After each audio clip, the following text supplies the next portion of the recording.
Pak pemirsa, masih bersama Indonesia Lawyers Club. Kelirukah vonis mati Ruben? Sekarang ke Direktur Reskrim Polda Sulsel Bar, Joko Hartanto. Roni belakangan kena udah jenderal. Silakan. Baik, Pak. Ada yang mau ditambahkan dari cerita? Ada yang kami tambahkan, Pak. Jadi pada tanggal 24 Desember 2005, sekitar jam 12.00 WITA, Agustinus mendatangi rumah Andreas lagi, menemui Slamet. Ini kami samarkan, Pak. Ini kami samarkan, Pak. Slamet itu kami samarkan namanya. Umurnya waktu itu 11 tahun. Ia adalah anak Andreas Pandin dan kakak dari Israel. Kemudian di rumah tersebut sambil dibuatkan kopi, main domino dan seterusnya. Kemudian Agustinus minta surat-surat penting yang ada di lemari dan diserahkan. Minta baju kering karena bajunya waktu itu basah, diganti baju kering. Kemudian baru dia pergi jam 17. Selanjutnya pada jam 17.30 Agustinus datang lagi ke rumah korban dengan mengatakan kepada Slamet tadi, Pak, bapakmu sudah pulang dari Makassar, ayo dijemput. Kemudian dengan mengendarai sepeda motor milik korban Andreas, Agustinus memboncengkan Slamet menuju ke arah Gentengan. Namun sampai di kilometer 16, Agustinus timbul rasa kasihan, kemudian balik ke arah kembali pulang. Nah, ada pertanyaan dari Slamet. Kenapa kita kembali? Dijawab, biar Mi, kita pulang, apa mau diambil. Dan sampai di rumah, dia menyimpan motor, dia kunci, dan rumah dia pergi. Sejak saat itu, Agustinus tidak lagi datang kembali ke tempat Slamet. Kemudian Slamet sekarang ini, Pak, terselamatkan dari kelompok Agustinus. Slamet adalah nama samaran sekarang yang bersangkutan sudah menjadi mahasiswa di suatu perguruan tinggi negeri dan mau semester ketiga, yang tidak mau disebutkan namanya dan kotanya. Karena setelah kejadian tersebut, yang bersangkutan dirawat oleh Kapolres yang dulu, Pak, sehingga terselamatkan sampai dengan sekarang.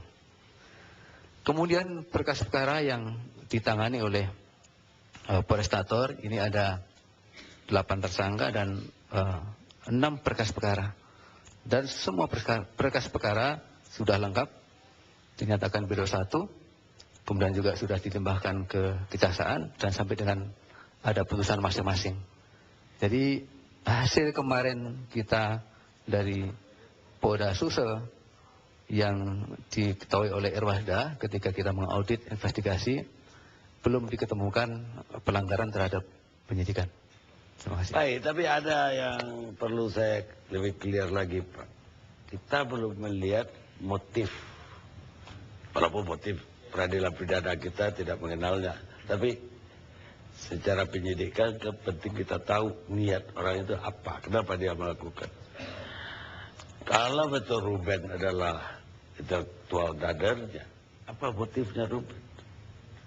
Jadi belum kelihatan. Baik. Kami belajar dari berkas yang sudah ada, itu rupanya ada sengketa tanah, Pak, sebetulnya.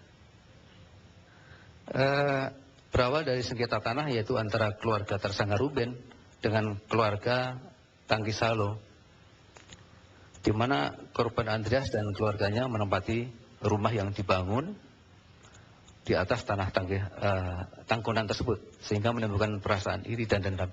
Ini diketahui dalam berkas sebetulnya sebelumnya ada juga kasus keperdataan yang kalau nggak salah itu dikalahkan ya si Ruben kalah.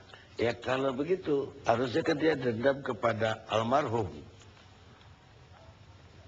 bukan kepada almarhum Tangke Salu, bukan kepada Andreas. Ya mungkin kita tidak tahu bagaimana hatinya si Ruben, tapi yang jelas waktu itu ada kasus yang sebelumnya dan si Ruben kalah, kemudian juga faktanya bahwa si Andreas tadi tinggal di tempat di situ. Apa ada bukti visum, juga tadi disebut-sebut ada cincin yang dibawa ke pengadilan yang diambil dari korban? Ada Pak, Ada ya? buktinya banyak Pak, itu ada berapa, ada 30 sekian bukti yang ada Pak. Termasuk juga visumnya, dan situ juga visumnya menyatakan terutama kepada istri korban tadi itu ada bekas sampai 13 cm dan seterusnya. Baik. Pak Stefanus atau Octavianus tadi namanya? AKP. Stefanus. Pak Stefanus waktu itu jabatannya apa? Saya waktu itu Kaurbin Obserse. Apa? Kaurbin Obserse. Seperti jam Satgas, Kasat sekarang. Bukan, di bawahnya Kasat. Di bawahnya Kasat. Ya. Pangkatnya apa waktu itu? Letnan 1, itu. Itu. Ya. Baik, kita juga pemirsa punya jaksa penuntut umumnya. Jadi kita lengkap sekali malam ini, semua yang terlibat atau yang menangani kasus ini juga ada di sini. Karena seperti tadi bahwa dalam prinsip hukum semua pihak kita harus dengar. Sekarang saya persilakan Pak JPU, jaksa penuntut umum.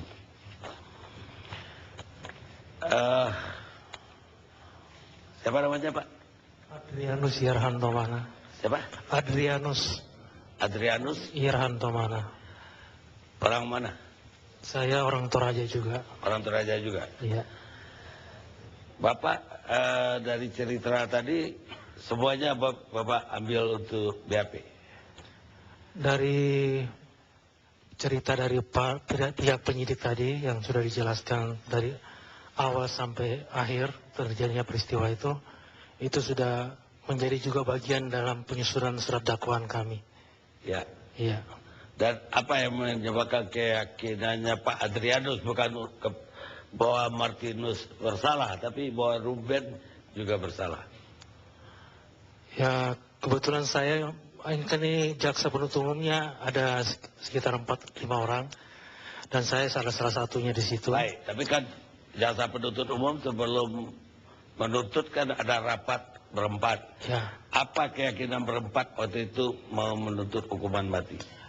Setelah kami berdiskusi dengan tim-tim jaksa penuntut umum yang lain, kami punya keyakinan berdasarkan fakta-fakta hukum yang ada, baik di depan persidangan yang diberikan dari keterangan saksi maupun terdakwa. Kami berkeyakinan penuh bahwa dari pelaku dari terdakwa Ruben Patasambo, kami menilai bahwa beliau adalah sebagai aktor intelektual dader, dan karena kami mempunyai kesimpulan seperti itu, pertama bahwa sebagian besar apa yang diinstruksikan oleh beliau kepada Agus Sambo itu semua sebagian besar dilaksanakan oleh Agus. Kemudian yang kedua, bahwa terdakwa Ruben Patasambo juga menyediakan alat sarana berupa mobil truk untuk mengangkut para pelaku tersebut ke lokasi tempat yang menjadi target tempat pembunuhan tersebut di kebun milik Ibu Tangkesalu. Jadi pelaku yang udah kumpul dulu di hutan itu baru si Agus menjemput si Andreas pakai motor. Semua berawal pertama seperti tadi disebutkan dari penyidik bahwa Ruben Patasambo menginstruksikan memberikan perintah kepada Agus untuk mencari teman-temannya. Dan ditemukanlah ada temannya tersebut 3 orang, yaitu Yulianus Maraya alias Ateng, kemudian Juni, dan Petrus Tadan alias Tato. Nah, itulah yang membantu Agus itu, dan mereka itu dibawa ke lokasi pembunuhan tersebut dengan menggunakan truk itu bersama juga dengan Markus. Yang membawa truk itu, yang menurut fakta yang kami dapat di persidangan, itulah Martinus. Jadi Martinus itu mengantar semua kawan-kawannya itu ke lokasi kebun tangki salu tersebut.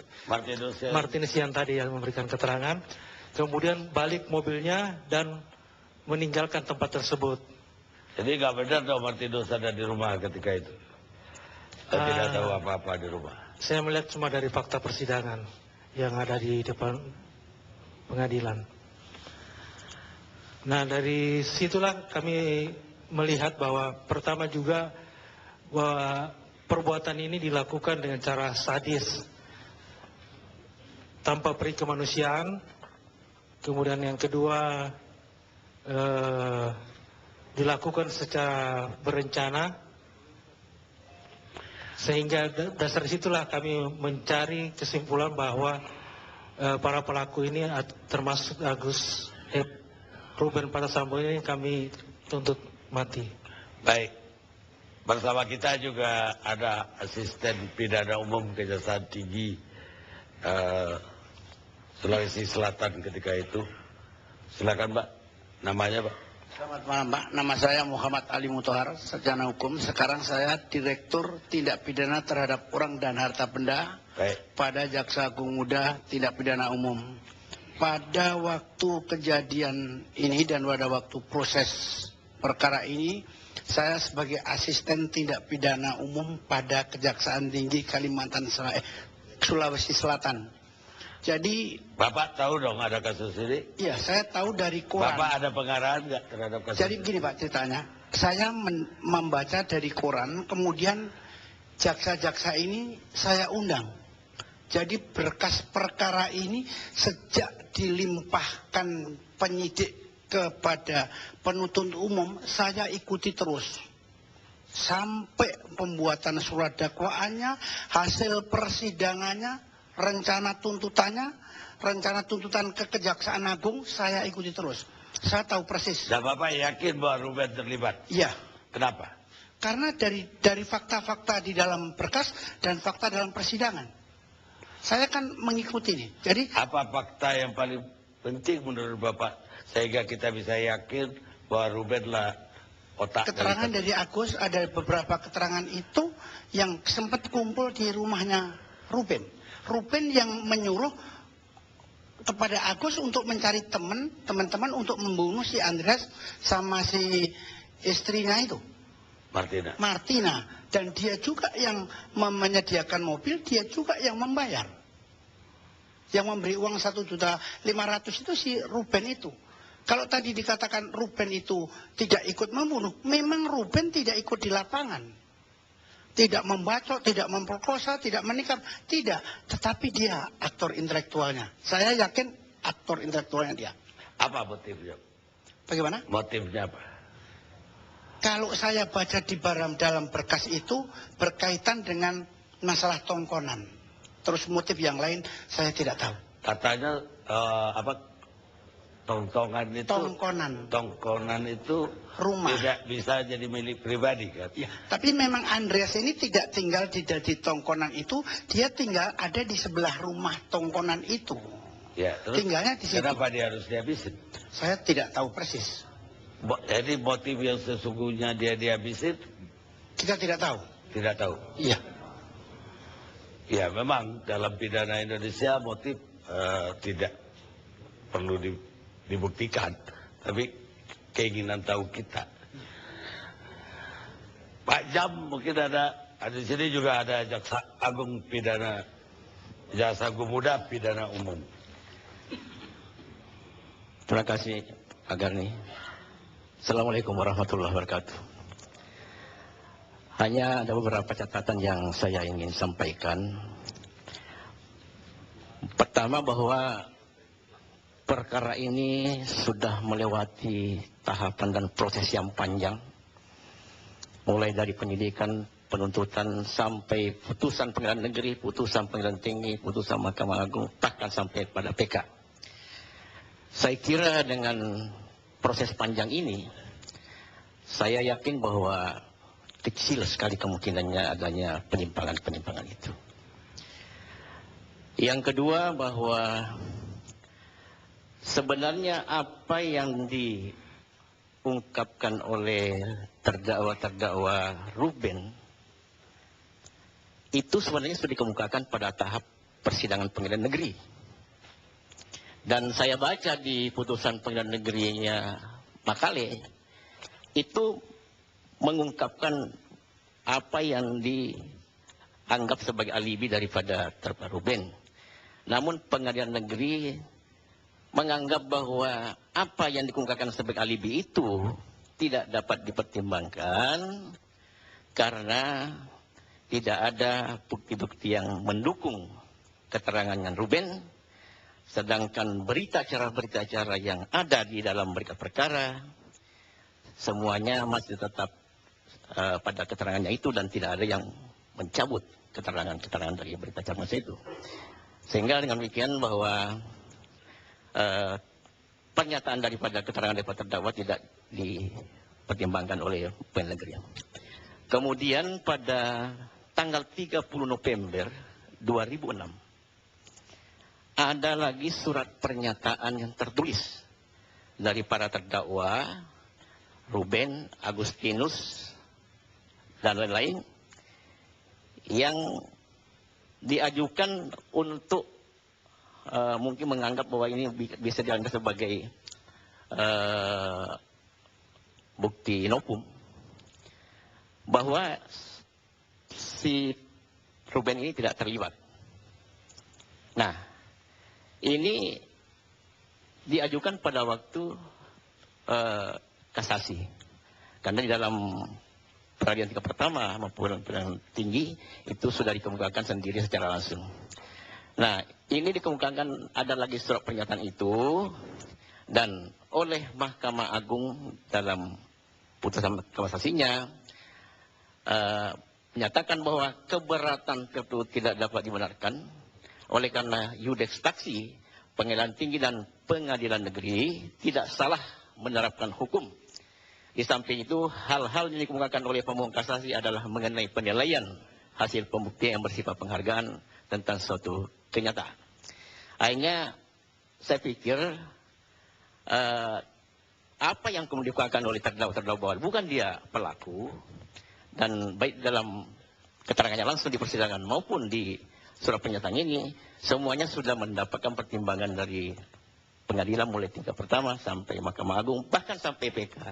Sehingga semua tingkatan itu menyatakan bahwa pelaku-pelaku ini adalah yang bertanggung jawab.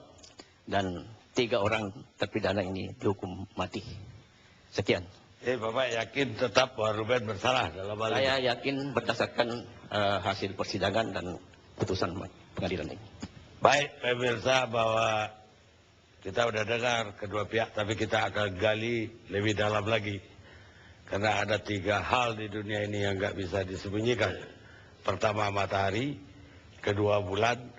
Ketiga, kebenaran. Siddhartha Gautama, Buddha. Kita reaksi.